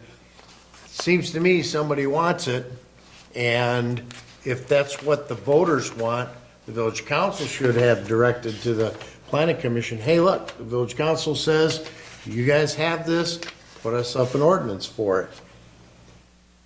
But now it's back to the finding of fact again, and, you know, it's like we're putting it out to vote. You know, we have a public hearing, and you have all the people, the 600 people come that said no, and the 900 people that said yes won't be here, because contrary to popular belief, I can grow 12 plants in my backyard. And all 3,000 people in this village can grow 12 plants in their backyard, whether you like it or not, if you're in R1 or a condo. So I'm just looking for direction. I voted to not opt out. I voted to have the regulations because, number one, the voters wanted it. Number two, I don't want everybody in the world growing it. If Susie Q and Johnny want to have a little hot tub party and burn one, let them go to the store and buy one instead of growing plants in their backyard that everybody else can break in and steal. And what do they do with all the excess? And then here comes the state in 12 months that says, oh, Oxford, you have 25,000 people at this last census, so you get 22 dispensaries. It could end up that way. So if you have an ordinance that says, yes, you can have them, we're going to limit it to 2, and they're going to be in the commercial C2 district or the industrial district, and we're not going to allow transport. We don't have enough room in the village to grow. Orion has 2 big grow houses they're building right now that Right. are so big because they're trying to eliminate these people growing in their houses, causing fires, and there's a plethora of things that you either opt out now and say, let's wait and see what the state deals you, or you deal it right now and start making an ordinance that specifically calls out what this village wants from its people. Do you want them 1, 2, 3, none? It's up to you guys to tell me. I'll work on it either way, but there's a lot of unanswered questions with this. I'll be doing this a lot, probably during this whole process. Just a point of clarification. The Medical Marijuana Act, the first one, as long as you're a certified caregiver or a registered patient, you can grow up to 12 plants, and the village has no say. It can grow, you can do anything on your private property that's in compliance with state statute. So if they have, Currently if under they have a card- recreational, you Now, can. Mario, I well, thought, recreational, there technically, it doesn't say how many 12. plants they can grow. Well, I don't think it says that. How many? I don't think it, no, it doesn't, it says you It can. says 12, I think it says you can also have X number of ounces. 2.5 ounces. Right, 2.5 ounces. Man, Process. that's a lot of, that's a lot of pot. that's a big party. Justin, do you care to add to this discussion? It's, as of right now, I would like to see some direction from city council, specifically interested.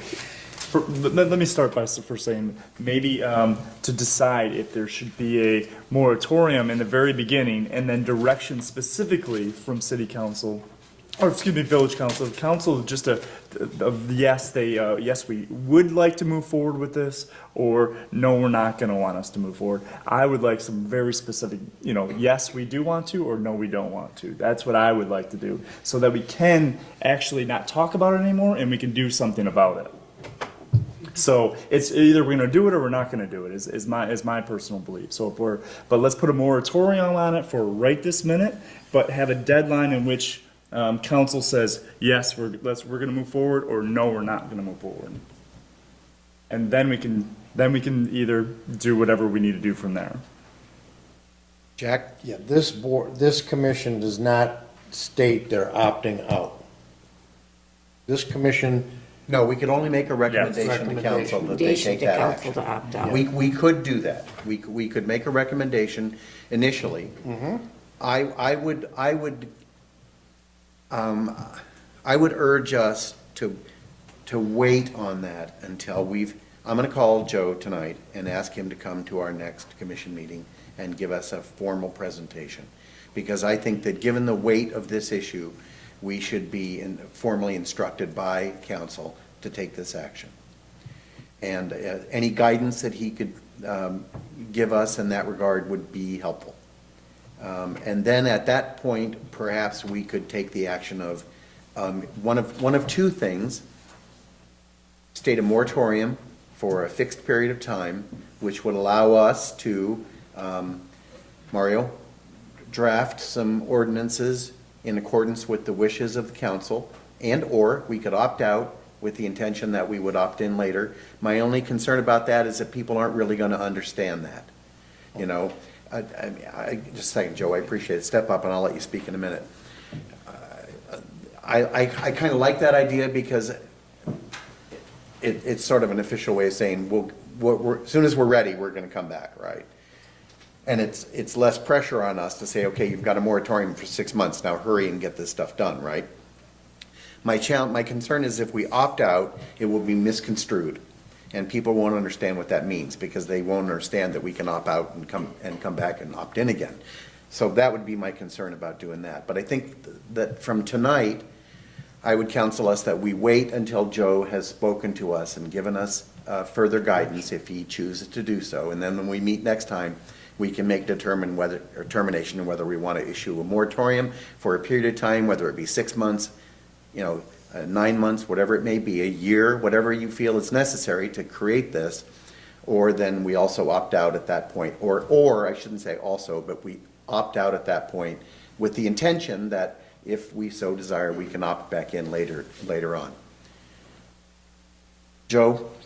I'm just gonna try to help Joe Frost out here. He's one person of the 5-member council. They didn't have a specific direction for him. He may have one opinion and position, and 3 or 4 of the others may have different. And I think he'd be really reluctant to come here to be asked to speak on their behalf. I'm just cautioning that, that would put him in a bad spot. All right, but I hope you can understand what we're looking for. And so, I guess then I would ask, what's the best way to be able to get this? Because clearly, I think after listening to my fellow commissioners speak, there's some concern about what exactly our direction is. And speaking as a chair, and my own concern, I'm a little concerned that there hasn't been a more official way of making this happen. And that because of the nature of this, this is probably one of the most contentious and perhaps maybe most important issues that we've had to deal with as a body. Most of the stuff we deal with is pretty trivial. Looking at a sign ordinance, I appreciate the ability to be able to make a determination on that, but this is going to carry weight, and so consequently, I'd like to make sure that everybody's on record. I want somebody to stand at the podium and be on record. This is what we want to do. Mo, go ahead, please. Do you think the village council hasn't been hit over the head to opt out? Do you think we haven't been told at every meeting, well, you should probably opt out? You should opt. They obviously have had the chance to opt out, and they have not done that. They have said to the planning commission, do this. Here's the 6 things. Have a public hearing. Decide what you want. The village voted for it. Do you want it? You decide. That's what the village council has decided. Now I can go back to them, and they can send it back to you. We go another month without doing anything, or we can move forward. Sorry. All right. I understand that you would feel somewhat defensive about this, Mo, because, you have a foot in both. We have in both heard camps. opt out at every meeting, and they obviously have not gone that route yet. Why don't we get together with the council? Why don't we meet as a group and sit down and hash this out? Joint meeting? Yes. Why don't we make that as a recommendation? I can Either we go to their meeting or they come to our meeting. Because I understand that, okay, Mo, according to what you said, council has elected not to necessarily opt out on this. And maybe, and I don't know why, maybe it's because they're expecting us to come back with a recommendation.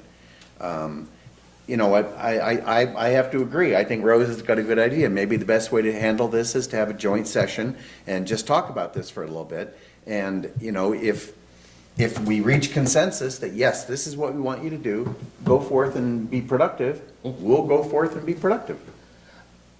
I think a joint meeting is a great idea, because then everybody's here, no one's speaking for themselves, everybody Right. no one's speaking for everybody, everybody can speak for themselves. I think what's very confusing is, it sounds like decisions have been made, but it doesn't sound like there's been any official motion or Well, vote and that we that's- can go and That's by. my concern, Leslie, is that, like I said, we don't often run something like this. And, I think if I had a letter in my hand, signed by the president of the council saying, this is what we want you to do, I'd be a little bit more comfortable. But right now, I don't have that, and so and the commission is obviously confused about exactly, and Mo, God bless you, I appreciate everything that you said, and I appreciate your providing us that insight into the council, but, I would be a lot more comfortable about this if we had a very clear direction, because I look at it this way. We are not an elected board. We are seated to serve the council. And we are the eyes and arms and ears and legs of the council, and we do the groundwork for them, and we make recommendations to them in regards to issues of this nature, and they choose to take action on it in one way, shape, or form or the other. So when I call Joe tonight, I'll just ask him if it's possible, perhaps we could have a joint session, and we'll make it official. I'll make that a motion that we invite council to have a joint session with the planning commission, either on the fourth Tuesday of a month or at one of our meetings or one of their meetings. I'll support that motion. All right, there's a motion on the table. Do I have any further discussion before we consider this motion? All right, Madam Secretary, I have a motion on the table, offered by Commissioner Bama and seconded by Commissioner Helmuth. I would ask for you to do a roll call vote on this. Reiterate that motion, please. Rose?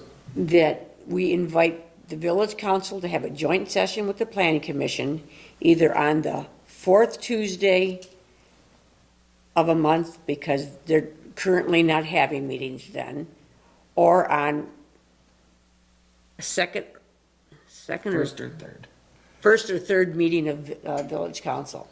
We can let them make the choosing. We go to them or they come to us. Right. Either way, it doesn't matter. It doesn't make any difference to me. Yeah. Rose, That could I motion- ask you to amend that motion and say that this is a single agenda, or single item agenda?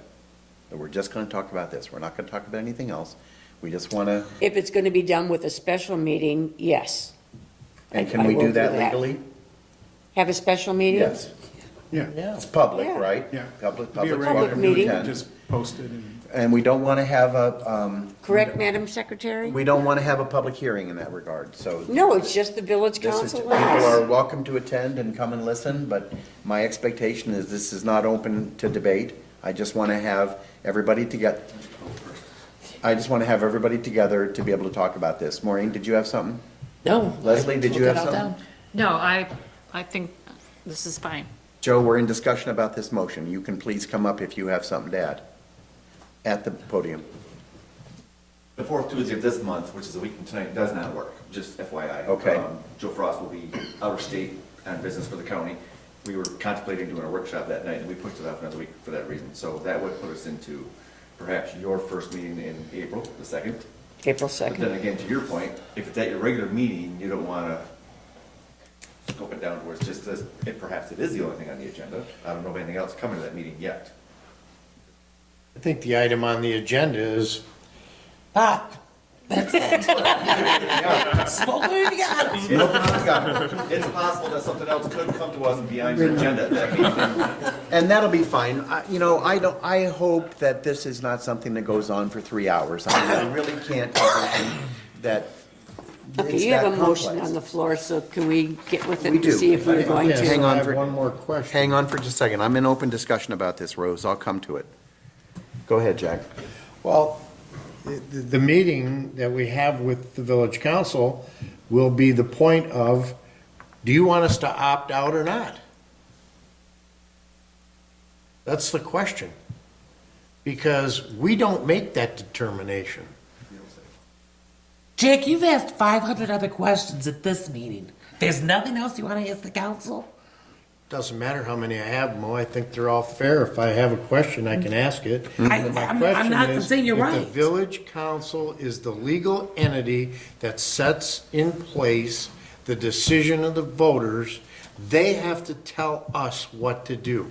If they're giving us that decision to make, and we go through and build all these ordinances, and we run up a $10,000 bill with our planner, making maps and showing where growers should be and where processors should be, and they vote to opt out, we've wasted our time, we've wasted money, and we've gone in the wrong direction. That's all I'm trying to get at. So if I the- do not want to go in the wrong direction.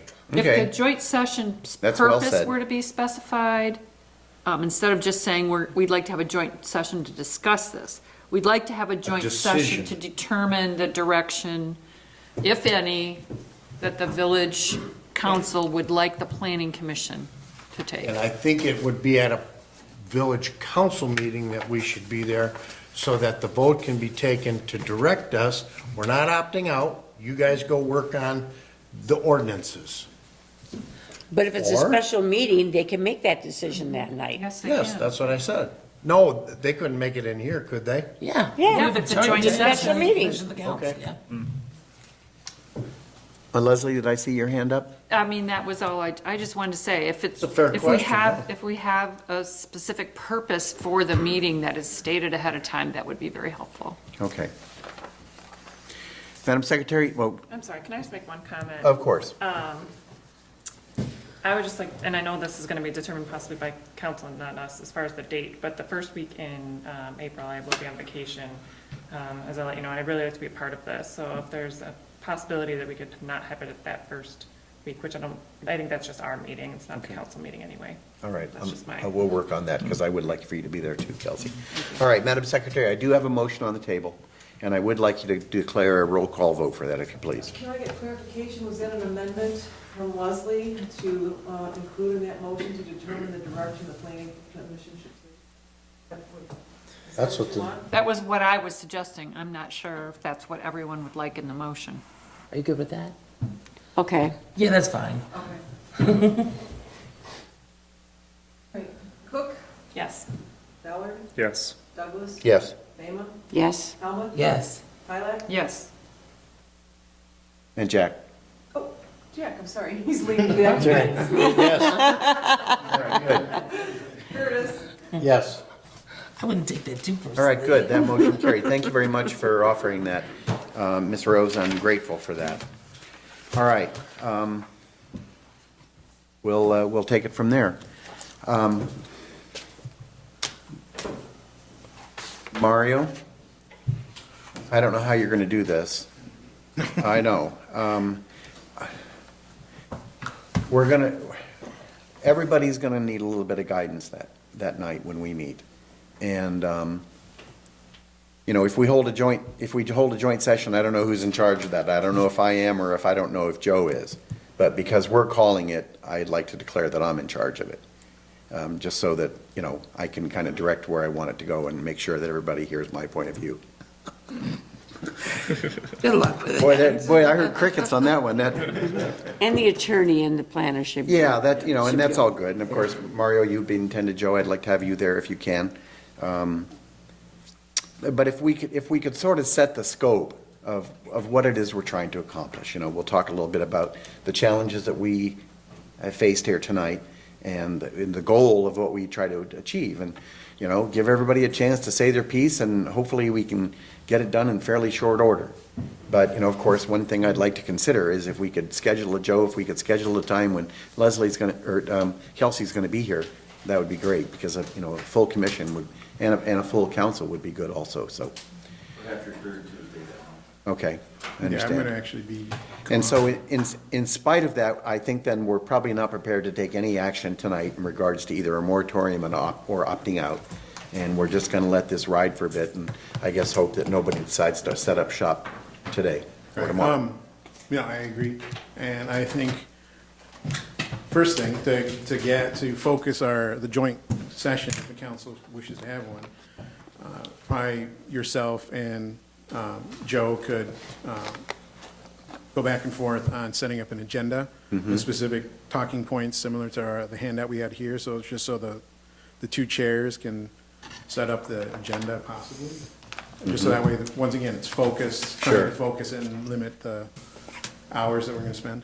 And No, I'm then, hoping it won't be that. No. This, Because it does seem like you guys want a very specific question answered. yeah. So I would just suggest that, number one, and then number two, moving forward, because this is an issue facing multiple municipalities, there's various ways in which we can proceed, if directed by council. Number one being, there are various alternatives for public hearing, public information gathering. We've done that extensively. I've led those sessions extensively for a number of years. And so it's something that can be held, and I would think at our first meeting, if the council wants us to consider it, our first meeting would be, number one, to set up the framework for the ordinance creation.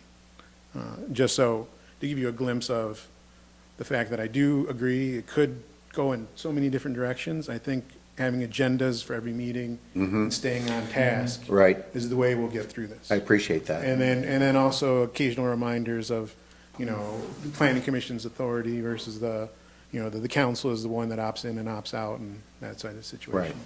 And obviously, we have tons of examples. I've used GIS maps. I've already taken notes. Number one, I think, may be even informative for the next, well, I'm starting to get ahead of myself anyway. I'll leave it at that. Okay, all right, appreciate that. All right, is there anything else in regards to item C that anybody would like to mention tonight? All right. Dave, if you want to step up to the podium, please, and state, know whether I should say this now or. well, you might as well, you're here. Yes, because we're about to do public comment. All right, so, Dave Bailey. I have not taken a position publicly on any of this. More than once at this table, I have heard a phrase, something like implementation of the will of the voters. I don't know if those are the exact words. My interpretation of my own role is that the members of the village council are elected to make votes and to set policies. And my interpretation is that if I were to decide to come down on what is said to be the minority side and to close down all marijuana in the village, well, that might have an effect on whether I get reelected. But it would be a perfectly appropriate vote for me to take in council, despite the, quote, vote of the majority of the electorate. I appreciate hearing that, Dave, because I know I struggle with that from a philosophical standpoint alone. Well, thank you very much for your comments, I appreciate that. All right, that puts us in public comments. Is there anything that anyone would like state publicly tonight? I'm open for agenda and non-agenda items. All right, moving on to item 11, Mario, consultant comments, anything you'd like to add? Nope. All right, thank you. Administrative comments, Joe or Terry? Chief, did you have anything you wanted to add this evening? I'll come under DDA. All right, thank you very much, I appreciate that. All right, moving on to commissioner comments. Jack, do you have an update for the Oxford Township Planning Commission? Yeah, well, let's just address the elephant in the room today, this Beaumont thing. Beaumont has made no application to the township for any site, anything whatsoever. They have shown no plans whatsoever to the township of Oxford. What Beaumont Hospital did was purchase the 24 acres from Joe Cossack on M24, and they made application to the state for a certificate of need. The state is the one that allows X number of hospital beds in areas. There's a contentious argument down in Independence Township with the McLaren site, removing beds, adding beds, and all this stuff. What's come here today is there's a need in the northern Oakland County for hospital beds. Henry Ford had an idea they were coming in. Beaumont has an idea they're coming in. Beaumont stepped up, bought the property. They made certificate of need application only to the state. They have not come to the township whatsoever. Is it a good thing? We don't know. Is it a bad thing? We don't know. What we do know is that Beaumont's made application to the state only. There's gonna be a million questions, property values, the traffic, you know what? More to come after the state determines if that need is fit or required. Okay. The Manitou Water Main project bid was awarded. We'll be working on that probably in the middle of April. We're waiting on final MDOT approval for boring underneath M24 for the water main. But other than that, we have a lot of people coming to our community looking for developments. That's it. Okay, thank you very much. Rose, anything with ZBA? Yes. First off, we need people. Second off, we did a lot of housekeeping of our bylaws and reaffirmed the Weckl development over on Glassby Street. Yeah, I drew a blank. But we are in need of people, so if anybody out there knows somebody who would be good on the ZBA, we meet occasionally. Pay is great, $10 a meeting, so. All right, good. Anything else, Rose? Nope, that's it. All right, good, thank you very much. Chief, if you'd like to step up to the podium and give us your wherewithal on DDA? Evening Village Township Planning, or excuse me, Village Planning. A couple different things. If the village decides to go down the road of the recreational marijuana, as far as grow sites or distribution sites or whatever like that, the state has already put into place that we as the local fire department have no control over whatsoever, that they will do all the inspections, they will do all the licensing. They've already hired multiple people that are inspectors for it. That's specifically what their job is, to come in and inspect them on a regular basis. I mean, we can make a pop look in the door, but the actual control will fall underneath the state. It'll be just like the schools are. We don't have control over it. DDA wise, last night, the DDA approved a facade grant and an awning grant to Burt Realty. They're on Burdick Street, so he's going to completely refacade the entire outside of his building, clean it all up, paint it, new siding, stone work and everything, so it should look really sharp. It's Nice. quite an extensive project that he's going to be doing, close to $95,000 worth of work, and the DDA approved a $10,000 grant for the facade and another $1,500 towards his awning to go on, so it should dress it up pretty nice. Nice. We also did tentatively go over our budget last night, and then we voted to make a recommendation to the village council to adopt our budget going forward in the next year. There is money in there, obviously, for the M24 road project, for the streetscape, and there's also money in there for promotional, to be able to help promote the village during the construction period when everything is all tore up and people think that Oxford is closed down. There's money in there that we're going to be using to all kinds of publicity, mass media, everything we can do to to promote, to get on the road project. There's a meeting this Friday down at MDOT, which is the final review of the detour emergency plan for when the process goes forward. I met with them 2 weeks ago now at the fire hall. They came up to go over what the emergency plan would be for the fire department as far as how I'm going to respond to the township or to the community or to the village or any place to get around. The main concern is, and for everybody to realize, that once the project starts in March, April of 2020, that northbound traffic will cease. And it will cease all the way until the project is done in November. The northbound traffic all gets dug up, tore up, big drainage pipe goes up through there on that side, right on the northbound side. That gets all reinstalled, street put back together and done, then they will move the southbound traffic over onto that traffic. So there will be no northbound traffic for the entire year. So that's what everybody needs to wrap their heads around and think about how it's gonna happen, because you won't be able to, to go northbound out of there. So for me, coming out of the fire hall, for me to serve probably 60% of the township and the community, I can't go north. So in looking at different ways, tentatively right now, working with the township and with the village to look at an emergency opening on Dayton Street, which will allow me, I can come across 24 to Pleasant Street or to First Street and be able to go through Dayton Street, and that'll get me out into Waterstone, and then I can go north from there to the rest of the entire community from there. But again, it would be for emergency purposes only, and then at the end of it, restored back to barricaded off, trees, whatever we have to do to put it back together to make sure that the community is okay with it. But it's going to have to be for emergency purposes. That's the only way I have to be able to get north on town. They also have assured at the last meeting, at that meeting that day too, because of all the traffic that will be on Glassby Street, 30,000 cars a day going up and down that road.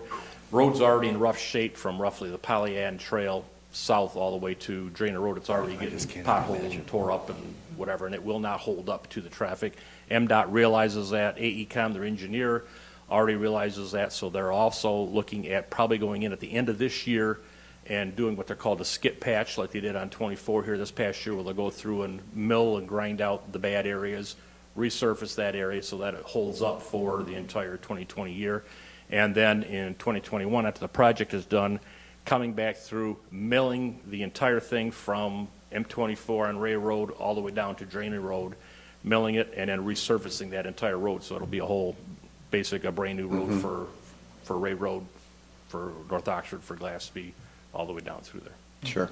So, and again, it's going to be rough for everybody in the community. I don't care what area of the community you live in, whether it's Oxford Lakes or whether it's on Pontiac Street or whether it's Waterstone, whether it's Tanview, Spezia. I mean, everybody's going to be cutting through basically every goat path they can find to go anywhere around this community. And as locals, we pretty much know where the side streets are, but keep in mind, I'm driving on your street just as you're driving on his street, that you're driving on that street. And during that time, we all got to be able to work together and, be patient about it. It's only for that 1 year actually not even a full year. It's during that one season of 2020. And at the end of it, we're going to have a fantastic downtown when it gets done with it, and the entire M24 project will be, beautiful for everybody. So Great. Please, patience for everybody and try to work together. Of course. Thank you, Chief. Leslie? Yeah, did the streetscape project get approved then? Yes, Okay, yes. so where can I check that out exactly? With Glenn? Glenn Okay, has all the drawings on it, and then his office got boards that are put up over there. okay, There's also the finalization of that goes for the total bid process, not bid process, engineering drawings, so on and so forth, is by June, July is when everything gets turned in for everything to MDOT for start processing. Then the bids come out in the fall then. So, thank you. All right, thank you, Chief. All right, continuing commissioner comments. Leslie, do you have anything for us this night? nothing. Maureen? I just think it's great the state's willing to let us get to work, but we can't get home. And that's all I gotta say. Ms. Rose? So are they going to allow the east siders to go to the west side and the west siders to go to the east side of the 24? It's your last meeting. Jack, do you have anything you'd like to add? No, thank you. Ms. Kelsey? No, thank you. Justin? Nothing at this time. Anything else? I have two things. I don't know if this is proper or correct, but it occurs to me that we haven't seen nor heard of Dave Wuckel in some time. I'd like to remedy that if we could. I think that Dave has an ongoing project here inside the village, and I haven't heard an update about that in quite some time. I'd like to know how he's progressing, since I haven't seen ground broken yet, unless I'm missing something. Is that inappropriate? Spoke to him at about 5:30 in the office here tonight. Okay. Well, sure, if you want to speak for him, but I'd kind of like to have him come and address this body, just to give us an update. It's, Some of the delays that were caused were when he went to the bank for some work, there was some old survey lines that he was given of where the line was prior to the Mill Street reconstruct and redirect. Come to find out, some of those old surveys and legal descriptions hadn't been updated when it was surveyed years ago. Had to go back to the drawing board, had the Roe got with us, had them, the legals properly, they were sent down to the county register of deeds, they were finally finalized. So that put a roadblock in him for a while right before the holidays. So he thought he had 70-foot frontage, now he ends up with 55-foot frontage at Burdekin Mill. He had to redraw all of his properties. He's trying to squeeze it in, the footings and everything in at the proper area. So part of that big delay was caused from the information he was given a couple years ago was from old data. Then once it came to light that it wasn't proper, he had to go back to the drawing board, literally. Okay, I appreciate that. Mario, you're familiar with this project to a certain extent, are you, or are you not? To a certain extent, yes. All right, is it my understanding that Mr. Weckel has a what's called a PUD in place to be able to create this development? That's correct. And is this PUD sensitive to the time frame in some respect? Typically it is. The one unique thing about the PUD is that as part of the process, the applicant can request certain changes to our regulations, and in theory, that's allowed, that power is there so that we can get greater concessions for him on other things we'd like to see. And then the other issue is that typically the review and amendment process is included in the development agreement. It's the final document that binds, it's basically a contract between the village and the development entity. So that, the specifics as to timeframes and who has to amend it and who gets approved are within the development agreement. So I could give you our normal standard site plan requirements and timeframes, but it wouldn't be, you'd have to double check with the development agreement to make sure that they're still in place. I didn't prompt him. I didn't prompt him. No, but, I'm just concerned, Mr. Weckel has been a good friend to this commission, and he's been a good friend to this village, and I think he has an outstanding plan to put in place here, and I'd hate to see that put into jeopardy because of a time constraint that, maybe could have been forestalled if he was proactive and took some action to come before us and say, this is what I need, because I'm not a lawyer. I don't know even the details of this, but I just remember that we've worked with Dave to put these things in place, and I think it would be great if we could make sure that we don't run into a problem here. I'm sure that he wouldn't want to have to deal with that either. definitely as part of the development agreement and any normal site plan approval, there's opportunities for extensions. But you're right, we have to make sure that those opportunities to ask for extension haven't been lapsed. So that's something we'll do our research on and provide information back to. Joe, can I ask you to please look into this for us? And I guess I would strongly encourage Mr. Weckel to come and speak to you and speak to the commission if there's an issue. I'd rather do it sooner than later, and I'd certainly rather do it before there's a problem. I'm not going to speak for him, but if I were him, I surely wouldn't want this project to be jeopardized. Please, go ahead. I may be speaking out of turn, and if I do, I apologize. I don't mean any disparagement. I'm not sure who knows that an extension to his PUD was granted around November, December. He had a time frame running out in January, and because of those issues with the surveys and the improper information that the village had given him, it was at DDA, I believe, first, and then the DDA recommendation to the village council, and the village council extended it until August of 2019.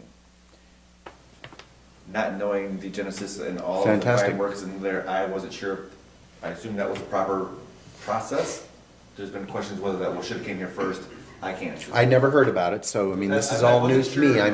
Who all was aware, some are, some weren't, so that's why I just wanted to make. I'm glad it's, if indeed it has been resolved, I'm glad that's the case. I just had not heard about this, and I don't recall him coming before this board to talk about that. And so if those actions were taken, that was taken outside of our purview. And I don't have a problem with that, but it just, I was concerned, that's all. All right, so thank you very much for that. The second thing I want to state tonight is I want to thank you all for bearing with a long meeting, and I appreciate everybody keeping a cool head and talking about this. Like the That's no fun. like the grown-ups that we are, right? Everybody keep a cool head and try not to be too defensive. Maureen, I meant no offense at all. Oh, I don't either. I like when we get feisty. By disparaging your counsel. Mix everybody up. All right, that's all good. All right, so is there anything else? With that being said, I would entertain a motion to adjourn this August meeting. So moved at 9:00. All right. Support. All right, Madam Secretary, I have a motion to adjourn and second on the table. All those in favor signify by saying aye. Aye. Any opposed, say nay. We are adjourned.